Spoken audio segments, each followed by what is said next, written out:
Yar har fiddle dee, being a pirate is alright with me. Do what you want because a pirate is free. You are a pirate.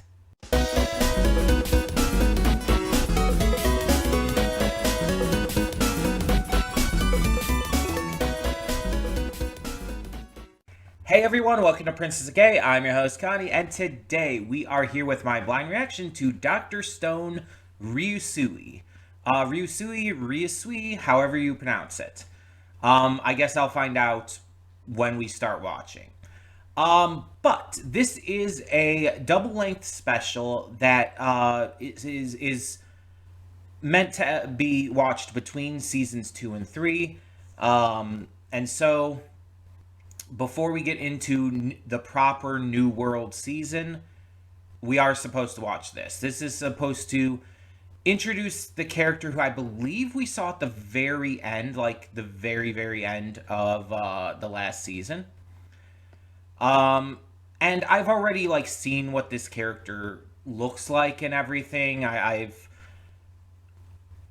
heard about Ryusui in the past. So it's not like completely blind for me on this, but I don't know like a lot about him. I know he's a sailor, and I know he like is very pirate coded. I don't know if he's like I don't know if he like lives like a pirate or whatnot, but I know he like acts very pirate like from what people have said, I guess, and he looks very pirate like. Um, and again, this is going off of the little bit I've heard from what people have said, and this is something that I just wasn't able to really ignore and everything. This is something that had just like I just heard about. I think that might have even been before I started reacting to Dr. Stone. Because I think this season came out like before I started reacting to it. But either way. So that's all I know about him. I don't know anything else. Um, but with the last season, we brought Tsukasa to our side. We saved his sister. Um, we had to deal with the true enemy of our new world. Um, and yeah, we just kind of succeeded. But I believe Tsukasa was like seriously injured and had to be like re-petrified. And so like we're like gonna be looking for a way to like save him or something like that. It was something like that. Let me see if I can briefly look it up. Because I mean that won't be spoilers because I saw it already. List of Doctor Stone episodes.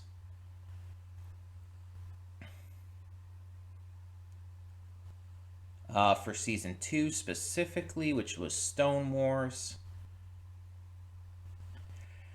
I probably should have looked this up beforehand, but oh well.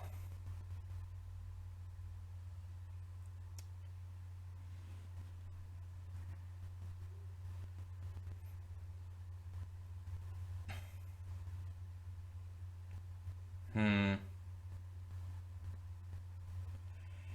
Yeah, Senku made the kind of glue to seal wounds to buy Tsukasa time. Yeah, petrify Tsukasa to keep him alive, constructing the refrigerator.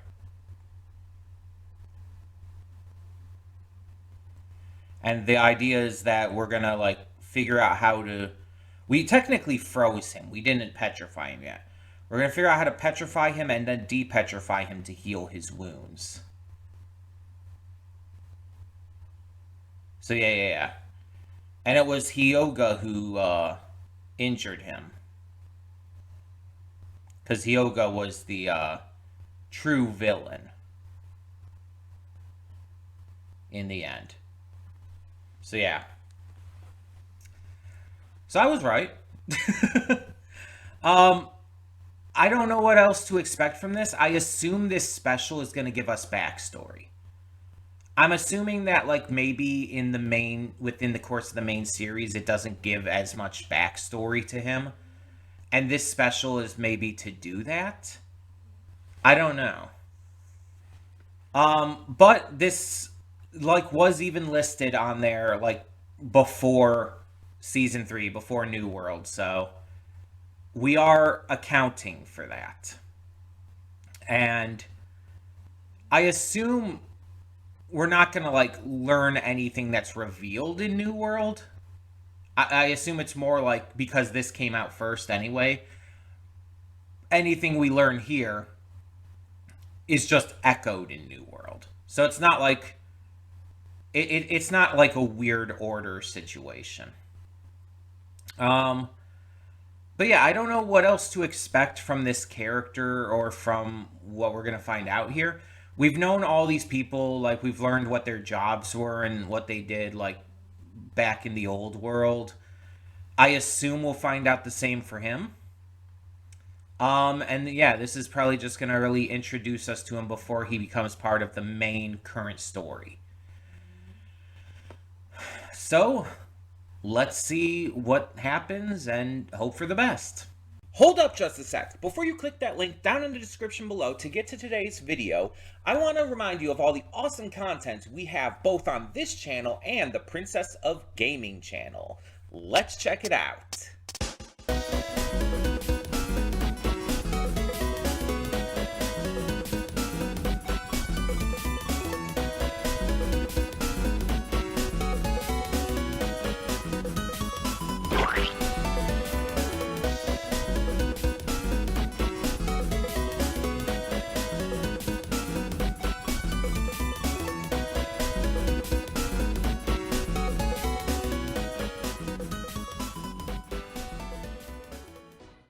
And we are back, and we'll begin with spoilers in 3, 2, 1, now. So, I wanted to look up Ryusui's VA. Because he sounded like a little bit familiar, but I couldn't place anything. The VA is Ryota Suzuki, and I don't really seem to know. Like he's been in various shows that I do know of. And maybe have even seen to some degree, but like I wouldn't like know the performance and I wouldn't know the voice from those.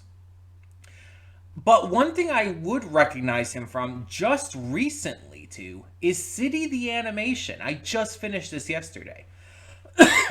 Excuse me. I just finished it yesterday. City the Animation. He was the editor, Todoroki. Who was like constantly meeting with the mangaka and everything. That's wild to me. Like, it's two entirely different performances. It shows some good range, though. I will absolutely give it that. It shows some really good range. Apparently, his dub voice actor, which I definitely want to check out at some point, is Clifford Chapin, who is Bakugo from My Hero Academia, and Connie Springer from Attack on Titan, and so many other roles. He's actually going to be at Youmacon this year, funny enough. But yeah, I think that's just really interesting. I'm very curious if like he channels some of that Bakugo energy in there in that performance. Because I've definitely heard Bakugo's dub voice plenty of times. I've seen both dub and sub for My Hero. So yeah, I'm very, very curious about that. I definitely want to check out the dub. But, so this seems like it's a direct continuation off of the last season. And it's not just like, as I was thinking it was going to be, it's not just a backstory kind of thing and explanation for Ryusui. It's actually the next step in the story, which means that New World is going to continue directly off of where this left off. So this is absolutely necessary viewing, because the series, the next season, is going to start off with Ryusui already being part of the crew, already being like an ally. We're also already going to have, money, a loom, a department store, a hot air balloon, all this stuff that is going to like just be suddenly part of the Kingdom of Science's repertoire without us having seen it otherwise. So this was necessary to get that information. Um, I feel like it's more equatable to, like, you know how some of these series out there have been doing movies for like certain arcs or whatnot lately, like Chainsaw Man is doing a movie for the Res, however you pronounce it, arc, which is the next arc in the series after the events of season one. So it's like, I guess there's just not enough to put into like a full season of anime, and so they're just making a movie out of it, and hopefully you're going to announce season two. But it's sort of like that, where it is necessary viewing. It is the next step of the series, but it's not in the show proper. You know what I mean? This was like, they wanted the series, probably they wanted the season to end at a certain point, and probably the only way they could do that with like the episode order they got was to do like a little special ahead of time. Otherwise they would have had to like probably like cramp a lot more in a way that wouldn't have like been as satisfying. So this is probably the best case scenario they could have done, by having this introduction to the character told in this special. And I'm sure that they'll probably have a recap at the beginning of the first episode of New World that'll just like go over maybe the brief information of Ryusui joining and everything. But even with that, I think it is still necessary to watch this first. Let me check something. I should be able to go back on here to Dr. Stone. Here we go. I want to see when this came out comparatively. Okay, so this special was released in July of 2022. And season 3 didn't start until April of 2023. So yeah, this was released almost a year before New World started.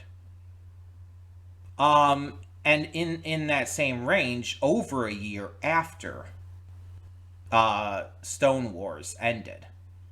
Because Stone Wars ended in March of 2021. So they didn't have a season released in 2022. They just had this special. Of course, they didn't have a season in 2020 either, because season 1 was in 2019. You had 2019, then you had nothing in 2020. At the very beginning of 2021, you had season 2. And then in the middle of 2022, you had the special. Season 3 started in April of 2023 and ended in December of 2023 because it was split between 2 cores. And the current season, season 4, has had 2 cores currently, the 3rd core coming next year. Core 1 of season 4 was January to March of this year. Core 2 was July to September. And so Core 3 will just be sometime next year. We don't know when right now. But that's pretty interesting as a release schedule. Obviously, it'll probably be done by the time I catch up, but still. So yeah, this was released well before season 3, and season 3 has 22 episodes. Because again, it's split between 2 11-episode cores. So the fact that like they probably they probably could have fit 2 more episodes into the season to make it a 24-episode season, and had this be like as part the first 2 episodes. But honestly, I feel like that might have made it so that they had to take even longer to get it out. So having just this special is fine, and I have no problem with it because I can watch this and go straight into New World from here. But yeah, it's just an interesting release schedule. So obviously, right off the bat, we have to talk about Ryusui. He is not the most unbearable character in this group, if I'm being honest. Like, we have all these characters in this group, and we've had multiple characters who have been unbearable. But of all of them, like, even though it makes a point of stating how Ryusui is, very full of himself, very unbearable, generally speaking, he's not the worst, I would say. I would honestly say Magma's a lot worse. Or that little shit that worked for him, the little guy with like the buzz cut and the facial hair. I can't remember. It showed him during this. He was in the cave with Yo, fawning over all the money. Um, Ryusui's, just a self righteous rich boy. He grew up with wealth and status, and because of his insane talent, he was, always given all this attention and love. He never really, learned humility. But I think that could be something that he learns and grows with throughout the season, throughout New World. We already see here that he is like he is able to be like kept under control by everyone, especially Gen. Gen is able to fool the fuck out of him. And mind you, he seems to realize he's being tricked. He seems to realize he's being fucked up or fucked over. But he kind of seems to also appreciate the game. Ryusui is not like an unbearable character in the manner where he's not reasonable. He will acknowledge someone's talent and abilities and just overall, skills when they showcase.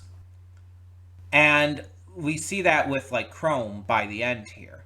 Like he and Chrome fully recognize each other and find a mutual respect. And that's great. I think that's awesome to see. But we see that he also acknowledged when Gen was playing him. And he didn't seem upset by it. He seemed like he was more like impressed. And that's the kind of vibe he gives to me. He's definitely very self-loving. But he's not a bad guy. Like, even right away when he's rescued, he makes a point of saying, I may not be able to fully pay you back, but I will try my best. Like, he makes a point of acknowledging that he owes them. And that he is not only willing, but dedicated to paying off that debt. That is like one of the first things he says to them. And that, I think, shows his character more so than his, cocky, self-righteous attitude. His attitude is just born, again, from how people have treated him.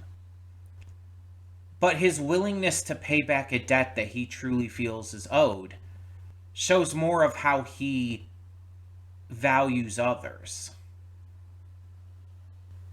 And although, yeah, he's like saying like, oh, if you want my help, I want control of the oil, and like you're gonna have to pay for it. We're gonna create this monetary system called Drago in order to make that work. It's like, yeah, logically speaking, it comes across as very self-serving and egotistical and a little wild for someone to just do right off the bat. But at the same time, it also makes sense. It's like this guy has like an insane amount of skills and they need him. Unquestionably. They need specifically him because of his skills. And he knew this. He picks up on information really quickly. They made a point of telling us that and showing us that. And so he understands really quickly that they need him and they can't settle for anyone less. So he makes the terms. And he is in the right to make the terms. Because again, he's the one whose skills are needed. And so he's able to set forth those terms, like, believably. It's not like unfair at all. And so he's like, okay, we got this oil field thing. I want control of it. I want ownership of it. It belongs to me. I think that's honestly fair. Like, at no point did it seem like it was like unjust or like too much or anything. And yeah, he's making them pay for it, but like they clearly are able to earn money like pretty fairly easily. And so it's not going to be too much of an issue. Like it just seems to work out. And so all that really has to be done now is to trust the process and have everybody work together. Um like I said in the reaction, I had seen his design and everything, which includes the fingers, the scarring on the fingers, which I still don't understand why they're blue compared to like everyone else's scarring. But not a big deal. I guess maybe just it stands out. I didn't know about the snapping thing, like I said though. Um, it's a very notable like call sign for him though. It's something that like very much you understand because of the coloration, the scarring on his fingers, as well as it just like feels like something specifically coded for him in this series. Like yeah, the opening to this also showed Senku snapping, but it showed it fading from him to Senku, and it was kind of meant like a representation of like that will being carried through both of them. And so it makes sense. But you still identify this trait with him. Um, in the same way that you identify like the great eyesight with Kohaku, or the great like hearing abilities of the other dude whose name I cannot remember right now, and I don't think they actually said his name in this at all.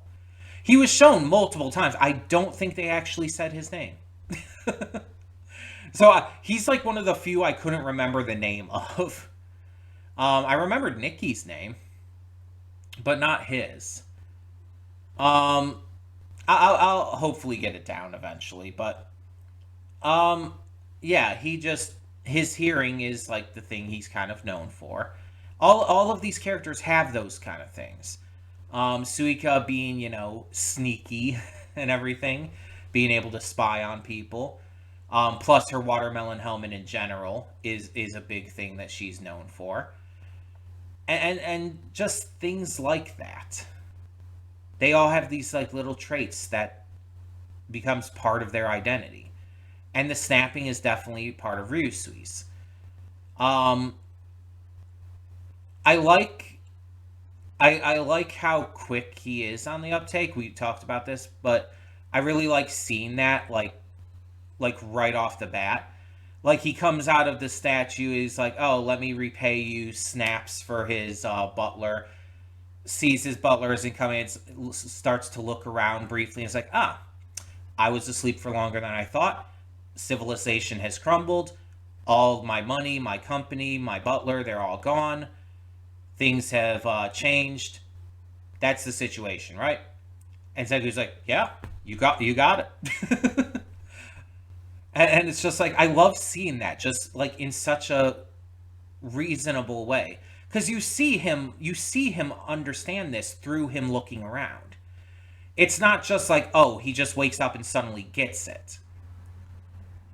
You see the way he looks around, and you see him come to this conclusion, come to this realization. But he doesn't act surprised. He just quickly and calmly grasps the situation and acknowledges it. And I like that. It shows a lot about his mindset, and just how easy he is to adapt, which is, good for someone who's sailing the seas and all. Adapting is necessary when the winds suddenly change and all. But it also kind of reminds me of Tsukasa, when Tsukasa first woke up in the first season, when Chrome and Senku had to wake him up to save them from the lions, like they woke him up and they quickly explained the situation to him, and without hesitation, without like any kind of confusion or any kind of like moment to like really grasp the situation, he's like, got it. He just keyed into what he was told right away and acted on it. He grasped the situation of what has happened and what has changed, and knew he needed to act based on how he observed Senku. And so he reacted to it reasonably and calmly. And yeah, it feels like the same thing here with Ryusui. He gathers the situation really quickly, reacts to it, and adjusts. I also like his, for lack of a better way to put it, chivalry. Um, because chivalry in characters can oftentimes be either overdone or oftentimes feel even a little gross, like with like Sanji from One Piece. Um, but Ryusui's didn't. Like, even though like showing his backstory and everything a little bit, we saw like even as a middle schooler he was surrounded by girls and all. We never got like any kind of vibe from that or from how he reacted after he woke up and everything, that he was like a really terrible womanizer or anything. All he does is call the women beautiful and explains, even when Magma is like confused about Nikki being called beautiful, he explains that he finds all women beautiful, that he doesn't judge them based on their appearance. And I think that was actually a really well done way to show that kind of side to a person, because it doesn't make him look gross or creepy or weird. It just shows that he's, nice. He's nice and respectful towards women, but also acknowledging their beauty. He sees all women as equal of, being respected and seen for their beauty as well. He's not going to judge someone because they're a different body type or, whatever. And I really appreciate that. I think that's great. That shows a lot of maturity and just a lot of, kindness on his part. So that was another really great touch there. Um, we also had a lot of new things brought in. This series obviously makes a lot of progress, a lot of scientific advancements fairly quickly, because Senku thinks up things, or other people think up things, or they help him think up of things. And a lot of time that causes us to like make these sudden advancements out of nowhere. We'll get like things all the way from like just being able to make ramen to making a fucking car. And it's like, it's really wild to see what kind of advancements are suddenly made. And we get, like I said, a lot of them in this special. We get a full-ass, like, professional loom. We get, like, modern-style clothing. Like, modern in terms of, like, real-world modern. Like, we even get to see the old dude in the fanciest-ass suit possible. It's like, he really did look good in that, though. Like, damn, dude was serving. But that was, like, really fun to see. But also, I like how they explain that not everybody's just gonna, like, have their style change suddenly because the clothes are, like, expensive. Although Senku was, like, saying, oh, well, we can just give it to them for hard work. It's, like, it's a good way of also showing that not everybody's style is just gonna suddenly change. I appreciate that, because like just suddenly switching to like modern clothing style would be a little weird.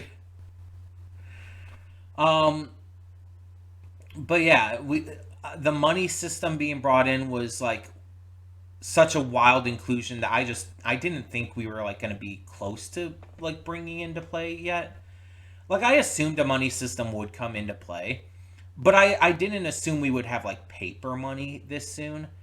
And I definitely didn't think it was gonna really come into play yet, because they really haven't needed it. But with Ryusui coming in and establishing it, it did come into play. And